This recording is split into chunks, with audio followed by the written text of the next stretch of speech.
इस हफ्ते भी सोना और चांदी काफी करेक्शन फेज में रहा है। अगर सोने और चांदी की कीमतों की बात करें तो देखिए, एक समय था जनवरी 2026 वाला, जब सोना था लगभग $5,500 से $5,600 के बीच में। वहां से अब तक सोना करेक्ट होकर के लगभग 25 से 26% नीचे आ चुका है। और वहीं अगर चांदी की बात कर लें तो $120 के आसपास ये जनवरी 2026 के समय में थी और वहां से काफी नीचे आ गई है। भारत में सोना इस समय 1,44,000 1,45,000 रुपए के आसपास ट्रेड कर रहा है। वहीं चांदी की अगर बात की जाए तो 2,30,000-2,45,000 के आसपास ये ट्रेड कर रही है। अब समय यह है कि इन्वेस्टर्स थोड़े कंफ्यूज हैं कि दोनों प्रेशियस मेटल्स को आखिर हुआ क्या है। जब क्राइसिस सिचुएशन थी तब भी गिर रहे थे, अब जब सिचुएशन नॉर्मल होती नजर आ रही है तो भी गिरावट जारी है। ऐसे में कई सवाल हैं दोनों एसेट्स के बिहेवियर पैटर्न्स को लेकर के। खरीदारी करना सही है या नहीं, और अगर इन्वेस्ट कर लिया है तो अब क्या करना चाहिए? लॉन्ग टर्म में वो मुनाफा मिलेगा या नहीं जिसकी एक्सपेक्टेशन इन्वेस्टर्स को है? ये कई सारे सवाल इस वीडियो में आज एड्रेस करेंगे। हमारे साथ एक बेहद खास मेहमान मौजूद है, शरद कोहली जी हमारे साथ हैं। Sir, welcome to good returns. Thank you so much Arnima, आपको और गुड रिटर्न्स के सभी फॉलोअर्स, व्यूअर्स, सब्सक्राइबर्स को मेरा अभिवादन। जी सर, ये जो डाउनवर्ड ट्रेंड शुरू हो गया है सोने और चांदी में, ये अभी कंटिन्यू रहेगा या ये मतलब एक सिर्फ एक करेक्शन फेज मान के चले या किसी बड़ी गिरावट की शुरुआत? देखिए, पहली बात तो डाउनवर्ड ट्रेंड से एक रिकवरी भी आई है पिछले 3-4 दिन में। अगर आप देखें तो जब से अमेरिकन फेड ने ये बोला कि अब महंगाई बढ़ने की थोड़ा खतरा कम है आगे, तो उसके बाद से रिकवरी आई। नॉन फार्म पेरोल्स के अमेरिका का डेटा आया 57,000 पे, उम्मीद थी 1,10,000 पे, तो उम्मीद की जा रही थी नौकरियां कम जनरेट हुई हैं तो लोग खर्च कम करेंगे तो महंगाई कम होगी तो फेड रेट कम बढ़ाएगा। तो इस दूर की रिश्तेदारी से गोल्ड ने जो 1,40,000 प्रति 10 ग्राम से नीचे चला गया था, वो अभी 2 दिन पहले 1.5 लाख भी गया और 1.5 लाख छू के इस समय 1,47,000 के आसपास घूम रहा है। तो कुछ रिकवरी पहली बात तो आपको उसमें देखने को मिली है। जो करेक्शन आई जनवरी एंड के बाद से, वो करेक्शन का रीजन डॉलर इंडेक्स अमेरिका की जो है वो 6 करेंसीज के खिलाफ उसका बढ़ना था, बॉन्ड यील्ड्स का बढ़ना था, और फेड ने कमेंट्री करी कि अब जो है महंगाई की वजह से इंटरेस्ट रेट्स बढ़ेंगे। तो ऐसा माना जाता है कि जब इंटरेस्ट रेट्स बढ़ते हैं तो गोल्ड जो है वो नीचे जाता है, क्योंकि लोग फिक्स टर्म इन्वेस्टमेंट्स में ज्यादा जाते हैं, बॉन्ड यील्ड बढ़ जाती है वहां पर अभी जब से फेड ने कमेंट्री करी कि, और केविन वॉश जो फेड के चेयरमैन है वो डोनाल्ड ट्रंप के आदमी है, मुझे नहीं लगता वो रेट बढ़ाएंगे। तो यहाँ से मुझे आगे सोने चांदी का जो फ्यूचर नजर आ रहा है वो अब जो आई थिंक इंग्लिश में कहावत होती है वर्स्ट इज ओवर, अनलेस कि ऑफ कोर्स मिडिल ईस्ट में जो फिर से एक बार युद्ध की आहट सुनाई दी है। कल रात को फिर आक्रमण हुए दोनों तरफ से, उन्होंने शिप्स पर अटैक किया और शायद अब ईरान पलटवार भी करे। देखिए, वो बढ़ जाता है फिर तो बात अलग है, पर अगर युद्ध रुका रहता है तो आने वाले जो बाकी की 6 महीने इस साल के, वो मुझे लग रहा है उतने बुरे नहीं रहेंगे जितने बुरे ये पीछे के 6 महीने या 5 महीने रहे मोटा मोटा। जी, बहुत सारी रिपोर्ट्स में कहा जा रहा है, लेकिन सर की जो सोना है वो 1,20,000 जो है वो भी नीचे, उससे भी नीचे आ जाएगा। कई रिपोर्ट्स हमने ये भी पढ़ी कि सोना जो है वो अगर तेजी पकड़ता है तो वो 2 लाख के पार भी जा सकता है। आपका बेस बुल और बेयर केस क्या होगा सर? आपके हिसाब से क्या टारगेट्स लेकर के चलने चाहिए? देखिए, मैं और लॉन्ग टर्म की बात करता हूं, मैं शॉर्ट टर्म की बात नहीं करता हूं। लॉन्ग टर्म में मैं 2 से 5 साल का नजरिया रखता हूं। जितनी भी अंतर्राष्ट्रीय एजेंसीज हैं, यूबीएस है, जेपी मॉर्गन है, मॉर्गन स्टैनली है, एचएसबीसी है, जितनी भी बड़ी अंतर्राष्ट्रीय एजेंसी जो प्राइस डिटर्मिनेशन में, सोने की प्राइस डिटर्मिनेशन में इन्वॉल्व रहती हैं, उसको प्राइस डिस्कवरी भी कहते हैं, प्राइस डिटर्मिनेशन भी कहते हैं, बिडिंग भी करती हैं। उसके बाद वो कॉमेक्स पे जो रेट आता है उसमें भी बहुत बड़ी उनकी भूमिका रहती है, क्योंकि वहीं से बिडिंग से उठ के वो रेट जाता है कॉमेक्स में। उन सबका अनुमान है कि सोने का भविष्य बहुत अच्छा है, और मेरा भी यही अनुमान है कि 2 से 5 साल में आपको सोना बहुत अच्छे रेट्स जाते हुए दिखाई देगा। तो मैं जो लोग 2 लाख रुपए कह रहे हैं उनको मैं ज्यादा सपोर्ट करता हूँ। मुझे लगता है पिछला रिकॉर्ड भी अपना ये तोड़ेगा। ये करेक्टिव फेस है। असल में लोग ट्रेडिंग की नजरिए से देखने लगते हैं शॉर्ट टर्म में सोने को नहीं देखना चाहिए। ये ट्रेडिंग की वस्तु नहीं है, ये निवेश करने की वस्तु है, और चांदी इससे भी ज्यादा जा सकती है, क्योंकि चांदी की जो इंडस्ट्रियल डिमांड है वो एआई में से काफी आ रही है। इलेक्ट्रिक व्हीकल्स में हाल में जो क्रूड की क्राइसिस आई थी, एनर्जी क्राइसिस, उसकी वजह से एआई की डिमांड काफी बढ़ गई, इलेक्ट्रिक व्हीकल्स की डिमांड बढ़ गई है, और सोलर सेल्स की भी डिमांड बढ़ रही है। तो सेमीकंडक्टर्स को हम जानते हैं, तो जिन चीजों में चांदी इस्तेमाल की जाती है, भले ही थोड़ी थोड़ी चांदी इस्तेमाल होती है, पर इतने बड़े स्केल पर इन पे काम चल रहा है कि मुझे लग रहा है चांदी सोने को भी आउट परफॉर्म कर सकती है। हालांकि चांदी वॉलेटाइल ज्यादा रहेगी, उतार चढ़ाव सोने से ज्यादा दिखते हैं, तो दोनों ही धातुएं मुझे 2 से 5 साल के नजरिए में बहुत अच्छी नजर आती है। जी सर, चांदी वॉलेटाइल रहेगी आपने कहा, लेकिन हमने सेम पैटर्न सोने में भी देखा है। जब सोना लगातार रिटर्न कमा करके दे रहा था तब इतने ज्यादा इन्वेस्टमेंट हो गए और उसके बाद प्रॉफिट बुकिंग तेजी से होने लगी। ये जो सेफ हेवन वाला टैग है वो सोना चांदी बरकरार रख पाएंगे या फिर ये भी इक्विटी मार्केट्स की तरह अब वो वॉलेटाइल वाले सिनारियो में जा रहे हैं? देखिए, जब आप सेफ हेवन टैग कहते हैं तो आप हमेशा लॉन्ग टर्म की बात करते हैं। कुछ भी चीज शॉर्ट टर्म में सेफ हेवन नहीं होती है, पहले तो ये दिमाग में रखना चाहिए। तो लोग सोने चांदी क्योंकि पिछले 2 साल में बहुत तेज दौड़े हैं, तो लोगों को सेफ हेवन भूल के वो एक कमाई का जरिया बन, एक एक्टिव इन्वेस्टमेट बन गई थी, एक शॉर्ट टर्म इन्वेस्टमेंट बन गई थी। तो कोई भी एसेट क्लास एक ही डायरेक्शन में हमेशा नहीं चलता है। आप स्टॉक मार्केट देख लीजिए, आप एक कदम आगे जाती हैं, 2 कदम पीछे आती हैं। हालांकि पहले से मार्केट के बेसिक फैब्रिक में सुधार हुआ है, अब 24,000 से ऊपर हम निफ्टी टिके हुए हैं, पर कोई भी एसेट क्लास एक ही डायरेक्शन में ऊपर बहुत लंबे समय तक नहीं जाता है। उसमें करेक्टिव फेज और कंसोलिडेशन का फेज आते ही आते हैं, और वही हमें सोने चांदी में भी दिखा है। तो कोई बहुत, जो लोग देखिए लंबे वक्त के निवेशक हैं, उनके लिए तो कोई विशेष चिंता की बात मुझे नहीं नजर आती है। जो इसको ट्रेडिंग की तरह देख रहे हैं वो लोग थोड़ा बेचैन हो जाते हैं, बिकॉज उन्होंने पिछले 28-29 जनवरी के बाद से आज तक जो हुआ, उनको ऐसी उम्मीद नहीं थी कि ये भी हो जाएगा और ये फैक्टर्स प्रभावित करेंगे। पर लॉन्ग टर्म में जैसे जैसे डी डॉलराइजेशन आगे चलेगा, एक और बहुत बड़ी डेवलपमेंट हुई है सोने चांदी की, जो शायद कम लोग जानते होंगे, कि चाइना हांगकांग में एक क्लियरिंग हाउस बना रहा है सोने चांदी का। उसी प्रकार से जैसे MCX में है और लंदन बुलियन मार्केट एसोसिएशन में है, तो चाइना कोशिश कर रहा है कि वो इस डॉलर के चंगुल से सोने को निकाले। तो हो सकता है आपको एक और सोने की प्राइस दिखाई देने लग जाए आने वाले समय में, जो कि कॉमेक्स को मैच ना करे, कॉमेक्स में फर्क हो, तो आर्बिट्राज भी हो सकती है उसमें। जिस प्रकार ब्रेंट आपको अलग अलग दिखते हैं, ब्रेंट अलग है, WTI क्रूड अलग है, लाइट स्वीट क्रूड जो सऊदी अरेबिया का है वो अलग है। इसी प्रकार आपको आने वाले समय में सोने की भी अलग अलग कमोडिटी मार्केट्स की प्राइसेस देखने को मिल सकती हैं। वो एक बड़ा डेवलपमेंट है। मैं समझता हूँ कि अगर ऐसा होगा तो सोने में तेजी आएगी, क्योंकि सोना फिर डॉलर में ट्रेड तो नहीं करने देगा चाइना, उसको युआन में या हांगकांग डॉलर में ट्रेड करेगा। तो जैसे ही ये होगा तो ये डी डॉलराइजेशन की तरफ एक बहुत बड़ा कदम होगा south east Asia, east Asia में, ईस्टर्न हेमिस्फेयर के लिए बहुत बड़ा एक स्टेप होगा। तो वो बड़ा बदलाव होगा। चाइना ने इसकी डेरिवेटिव ट्रेडिंग भी बंद कर दी है, आपको शायद पता होगा। चाइना ने रोक लगा दी है डेरिवेटिव ट्रेडिंग पर, कि इससे लोगों का नुकसान होता है, वॉलेटिलिटी ज्यादा बनती है। चाइना हार्ड फॉर्म में गोल्ड को खरीद रहा है।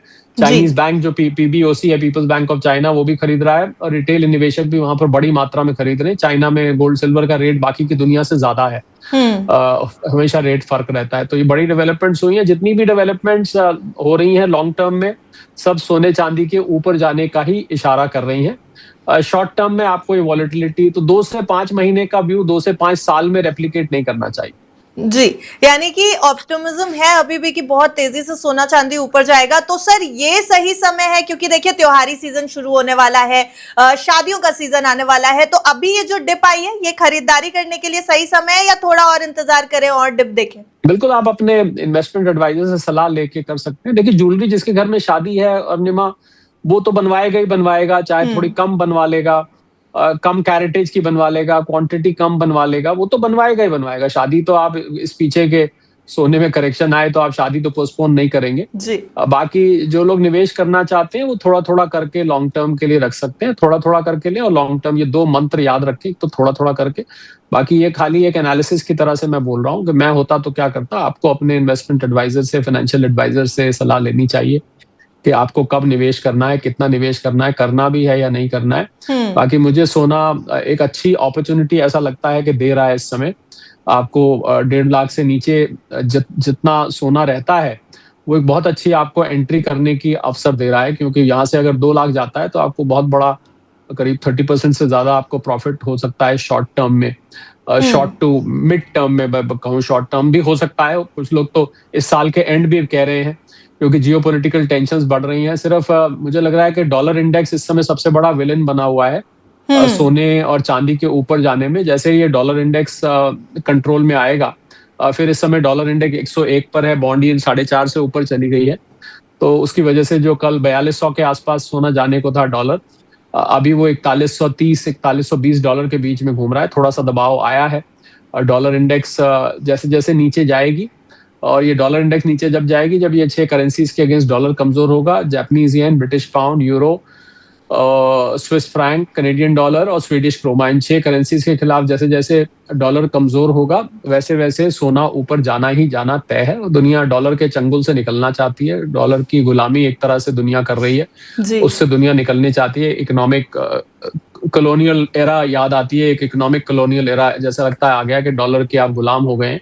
तो और जैसे ही निकलेगी, डी डॉलराइजेशन होगा, वैसे वैसे सोना ऊपर जाएगा। और जैसे जैसे जितना सेंट्रल बैंक जिस हिसाब से खरीद रहे हैं, 1000 टन एक साल में सोना सेंट्रल बैंक्स खरीद रहे हैं, आप लगाइए 1000 टन दुनिया भर के, और लगातार 2022 से खरीद जारी है।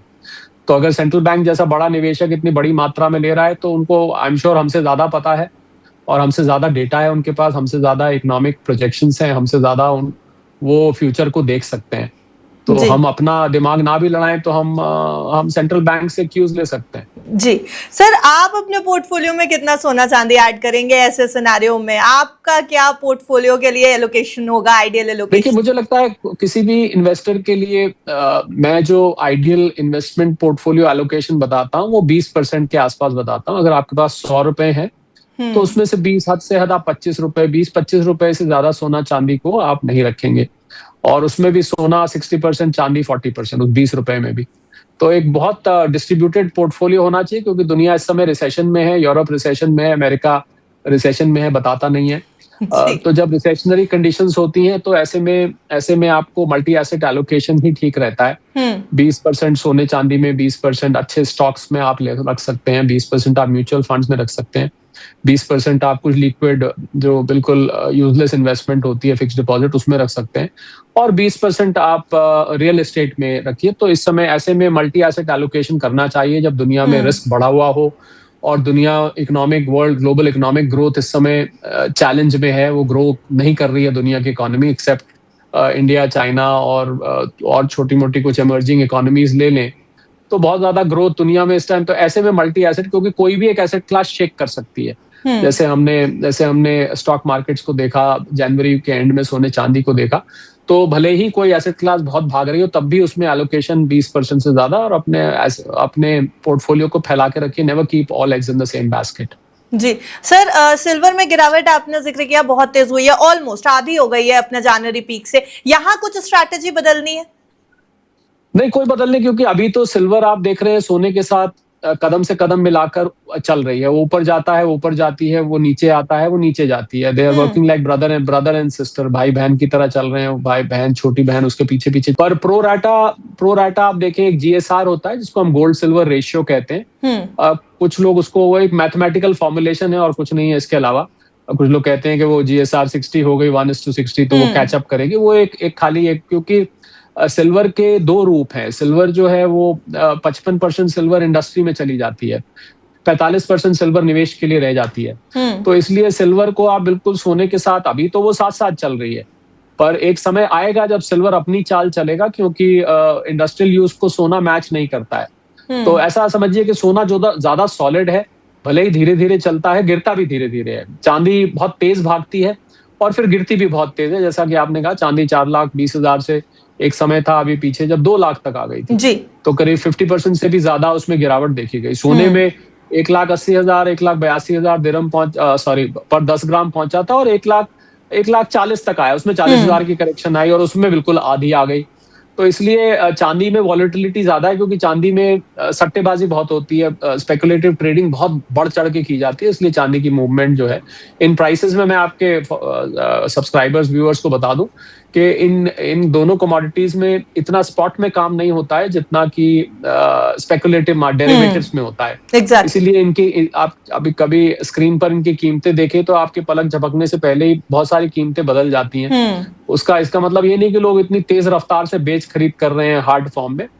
स्पेकुलेटिव ट्रेड्स जो है, जैसे स्टॉक मार्केट में फ्यूचर्स एंड ऑप्शंस में होता है, इसी प्रकार इसमें भी स्पेकुलेशन की जाती है, दुनिया भर में की जाती है। कॉमेक्स में है, लंदन में है, शंघाई में, और अब हांगकांग की मैंने बात करी, भारत में MCX में। यहाँ पर पेपर कॉन्ट्रैक्ट्स के जरिए, डेरिवेटिव्स के जरिए, अगले महीने का कॉन्ट्रैक्ट, उससे अगले महीने का कॉन्ट्रैक्ट, वो लिया जाता है, खरीदा जाता है, मार्जिन के जरिए ट्रेडिंग होती है। इसलिए आपको इतनी ज्यादा वॉलेटिलिटी दिखाई देती है। अगर इसमें से, जैसे चाइना ने रोक लगाई है डेरिवेटिव ट्रेडिंग पे, अगर डेरिवेटिव ट्रेडिंग पूरी तरह से दुनिया भर में रोक दी जाए तो इसकी कीमतें काफी स्थिर हो जाएंगी। ऊपर तो जाएंगी, ऊपर तो ट्रेंड तो वही रहेगा, पर वैसे स्थिर हो जाएंगी, क्योंकि कम से कम जो इस पे सट्टा लगता है वो सट्टा खत्म हो जाएगा।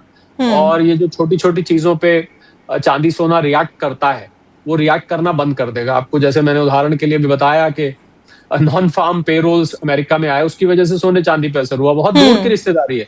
नॉन फार्म पेरोल से, मैं दोहरा देता हूँ, नॉन फार्म पेरोल से ऐसा लग रहा है लोगों को नौकरियां कम मिली हैं, तो लोगों के पास पैसे कम आएंगे तो सामान कम खरीदेंगे तो महंगाई कम होगी तो फेड रेट कम बढ़ाएगा तो लोग फिक्स रिटर्न इन्वेस्टमेंट की तरफ नहीं जाएंगे तो सोना चांदी ज्यादा खरीदेंगे। देखिए, इतनी लंबी और दूर की रिश्तेदारी होती है, तो ये सब स्पेकुलेटिव होती है। तो मुझे लग रहा है अगर स्पेकुलेशन सोने चांदी में से हटा दी जाए तो सोने चांदी की कीमतें बहुत स्थिर हो। चाइना जैसा कदम मैं तो रेकमेंड करूंगा सब देशों को उठाना चाहिए, और ये स्पेकुलेशन की चीज नहीं है, ऐसा मेरा मानना है। हालांकि एमसीएक्स इसको करता है, एमसीएक्स तो जीरे में भी ट्रेड करता है, लेड में भी करता है, कॉपर में भी करता है, जिंक में भी करता है, क्रूड में भी करता है। मुझे लगता है ये कमोडिटीज जो आपकी जिंदगी के नजदीक हैं, उनमें स्पेकुलेटिव ट्रेडिंग नहीं होनी चाहिए। पर एनीवे, मेरे कहने से बात बनने वाली नहीं है, ये खाली एक विचार है जो मैं रखना चाहता हूँ। जी सर, एक आखिरी सवाल, जब इन्वेस्ट करने जाएं तो अब फिलहाल के लिए सबसे ज्यादा बेहतर वैल्यू कहाँ मिलती दिख रही है? फिजिकल गोल्ड खरीदें,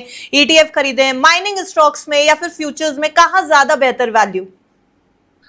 नहीं, फ्यूचर्स के बारे में तो हमने बात कर ली अर्निमा। गोल्ड ही बेटर है। अगर आपको 24 कैरेट का प्योर हॉलमार्क ब्रांडेड चिप्स या कॉइन्स मिलते हैं और आपके पास रखने की जगह सुरक्षित है तो आप करिए। अगर आपके पास रखने की जगह सुरक्षित नहीं है, कंफर्टेबल नहीं है आप इतना बैंक लॉकर में अपने पास रखने में, तो I think ETF and EGR are the ways to गो।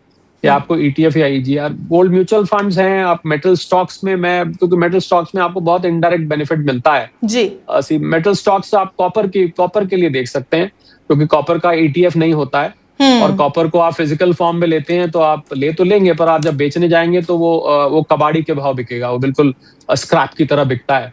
तो इसलिए कॉपर के जो स्टॉक्स हैं, कुछ, मैं स्टॉक्स का नाम नहीं लेता हूँ, मेरे दिमाग में तो है, तो because I don't name stocks when I speak, so आप कुछ ऐसे स्टॉक जो कॉपर में डील करते हैं उनको आप ले सकते हैं।